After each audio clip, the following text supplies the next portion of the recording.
Olá pessoal, tudo bem? Meu nome é Gabriel Bini, sou fundador do Estúdio Gravei Medicina e hoje nós vamos resolver uma questão da USP, uma questão sobre sistema digestório. Vamos lá. Então vamos primeiro revisar o sistema digestório.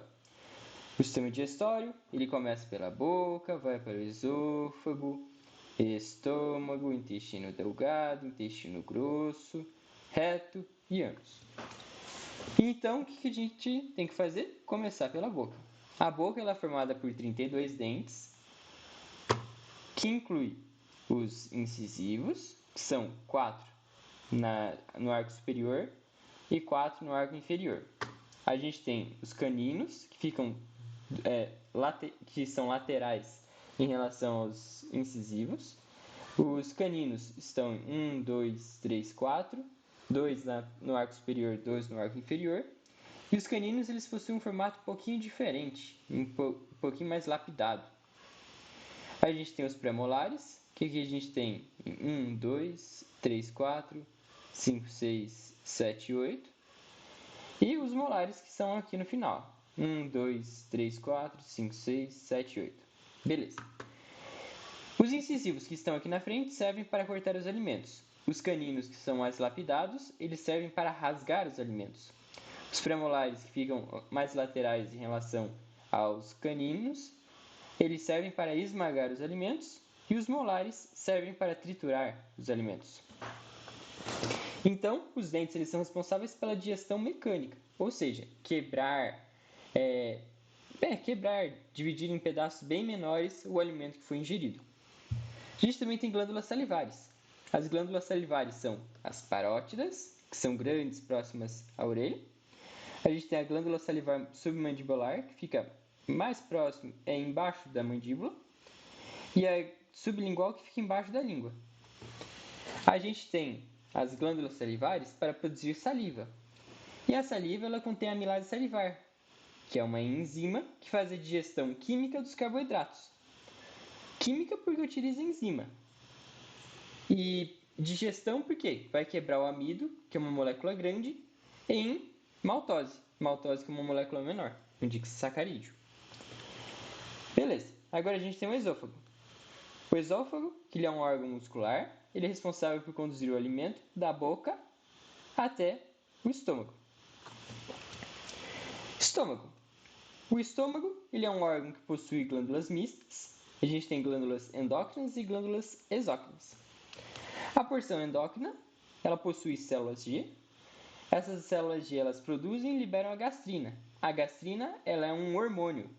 E esse hormônio ele é liberado na corrente sanguínea à medida que há ingestão de alimentos.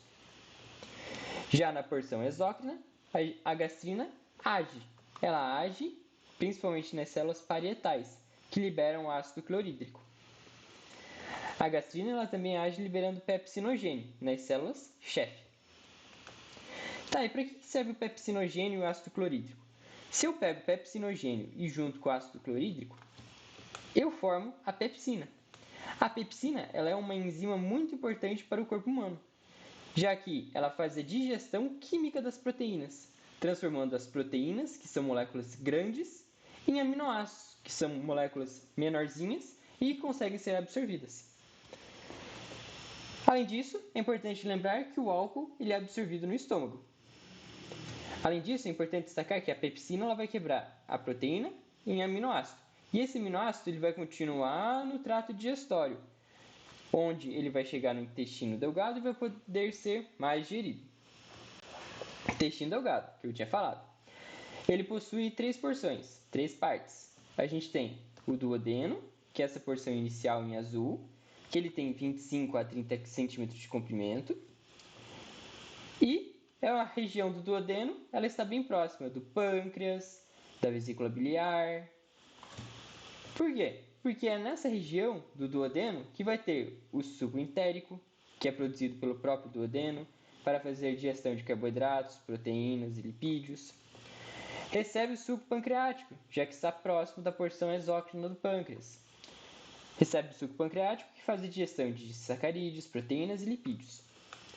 E também recebe a bile, que está armazenada na vesícula biliar. A bile ela é produzida no fígado, mas é armazenada na vesícula biliar. A bile ela serve para emulsificar lipídios, gorduras. Beleza, agora continuando o intestino delgado. A gente já viu a parte do duodeno, que é a parte de 25 a 30 centímetros de comprimento. Agora a gente tem a continuação, toda essa área de tubos. Essa área de tubos ela tem 36 metros de comprimento, enorme. E a estratégia do corpo humano para conseguir colocar 6 metros de comprimento de tubos no corpo humano foi formar esses leques, como se fossem leques. É chamado o intestino delgado de leque da espanhola. Por quê? Porque é bem juntinho, bem de uma maneira que caiba, é bem espremido assim, esse tubo, para que caibam uns 6 metros de comprimento na região do abdômen. O jejum e o ilho eles são responsáveis pela absorção de nutrientes e água. Nutrientes como aminoácidos, como glicose e pela água. Embora seja pequeno, consegue ser absorvida da mesma forma, só que em pequenas quantidades é absorvida a água no jejum e ilho. Mas como que ela é absorvida? Junto com os nutrientes? Através das microvilosidades, ou vilosidades, em que a gente tem essas vilosidades para aumentar a área de absorção. Quanto mais vilosidades, maior a absorção de um nutriente. Essas vilosidades, que tem microvilosidades junto, estão presentes, na sua grande maioria, no jejum e no ilho. E o intestino grosso. O intestino grosso ele é dividido em algumas partes. A gente tem o seco, o colo ascendente, o colo transverso, o colo descendente, o colo sigmoide, o reto e o ânus. O intestino grosso, no seu comprimento total, é de 1,5 metro. Como eu disse, ele é dividido em 5 partes. O colo, o seco, o cólon ascendente, o colo transverso, o colo descendente, o cólon sigmoide. O reto faz parte de outra parte. Alguns autores consideram o reto como parte do intestino grosso, mas eu considero que não. Então, tem o seco, colo ascendente, colo transverso, colo descendente e colo sigmoide, que eles fazem parte do intestino grosso, de 1,5 metro de comprimento. E nessa região do intestino grosso há a maior parte da absorção da água e da formação das fezes. Então, absorve água e forma as fezes. E temos o reto. O reto, que ele está presente depois do intestino grosso, e a região onde há a liberação das fezes para o meio externo, próximo do ânus também. Beleza, revisado isso, agora a gente tem que focar na questão. Qual cirurgia comprometeria mais a função do sistema digestório e por quê? A remoção de 25 centímetros iniciais do intestino delgado, duodeno, ou a remoção de igual porção do início do intestino grosso? Só lembrando, o intestino delgado, os 20 a 30 centímetros de comprimento, formam o duodeno.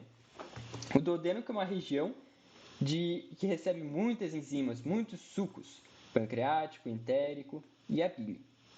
O intestino grosso já é uma região de absorção, principalmente de água. Então, vamos lá. Então, o que é melhor? Remover 25 centímetros de duodeno ou remover a porção igual do intestino grosso? Beleza. Letra A. A remoção do duodeno seria mais drástica, pois nele ocorre a maior parte da digestão intestinal. Opa, gostei. A maior parte da digestão intestinal porque recebe os sucos, recebe as enzimas. Gostei da alternativa. Vamos deixar em stand-by. Letra B. A remoção do duodeno seria mais drástica, pois nele ocorre a absorção de toda a água de que o organismo necessita para sobreviver. Informação incorreta, porque não é toda a água que é absorvida no duodeno. A maior parte da água presente no sistema digestório, ela é absorvida no intestino grosso. Uma pequena parte é absorvida no intestino delgado, só que na porção do jejum e do ilho. Então, incorreta essa palavra toda. Letra C. A remoção do intestino grosso seria mais drástica, pois nele ocorre a maior parte da absorção dos produtos do processo digestório. Tá, aqui a gente tem uma informação bem incorreta, porque a maior parte da absorção dos produtos do processo digestório, principalmente nutrientes, ocorre no jejum e no ilho, que faz parte do intestino delgado e não do intestino grosso. Letra D. A remoção do intestino grosso seria mais drástica, pois nele ocorre a absorção de toda a água que o organismo necessita para sobreviver. E incorreto, porque uma parte da água presente no sistema digestório ela é absorvida pelo jejum e pelo ilho. Letra I. As duas remoções seriam igualmente drásticas, pois tanto no duodeno quanto no intestino grosso ocorrem digestão e absorção de nutrientes e água. Incorreto. Por quê? Porque seria mais drástico você remover o duodeno, já que o duodeno ele é bem pequenininho, tem 25 a 30 centímetros de comprimento.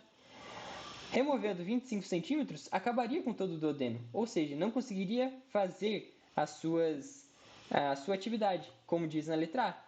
A remoção do duodeno seria mais drástica, pois nele ocorre a maior parte da digestão intestinal, com o suco entérico, o suco pancreático e a bile. Então isso, pessoal, é uma questão da USP. Conseguimos resolver revisando o sistema digestório e resolvendo de uma maneira bem organizada. Espero que tenham gostado da questão, bem como da explicação. Qualquer dúvida, deixe nos comentários. E curtam os vídeos, por favor. Obrigado!